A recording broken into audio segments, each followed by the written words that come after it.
50 మంది ప్రజలకు తెలియజేయమనగా మేము మొన్న ఒక తాటరావు దానికి గడ్డు కట్టి చుట్టే మిషన్ కొనుక్కున్నామండి.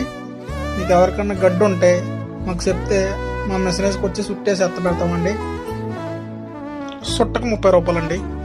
కావాల్సిందా ఈ ఎల్లమెల్లి చుట్టుపక్కల వాళ్ళందరూ ఈ అవకాశాన్ని కోరుకుంటున్నాం. కట్ట చూసుకోండి అమ్మా, ఏ క్లాసిన్ కట్టలు వస్తాయి, ఏ క్లాసిన్ కట్టలు చూసుకోండి, ఏ క్లాసిన్ కట్టలు అతి తక్కువ రేటుకి ఏ క్లాసిన్ కట్టలు దింపుతున్నామండి. ఏ క్లాసిన్ కట్టలు కొత్త దారం గట్టి చుట్టేస్తుంది. దారం అమెరికా దారం అండి, ఇక్కడిక్కడ దారం కదా, అమెరికా దారం. గేదెలు తినేస్తే ఎక్కువ పాలు ఇచ్చేది, దారం తింటే చాలండి ఎక్కువ పాలు ఇచ్చేస్తాయి. ఏం చూసుకోకలేదు. చూసుకోండి మరి, చూసుకోవాలి. తాటర్ మళ్ళీ బిజీ అయిపోద్ది ఎవరికి దొరకదని పాపం చూసుకోండి.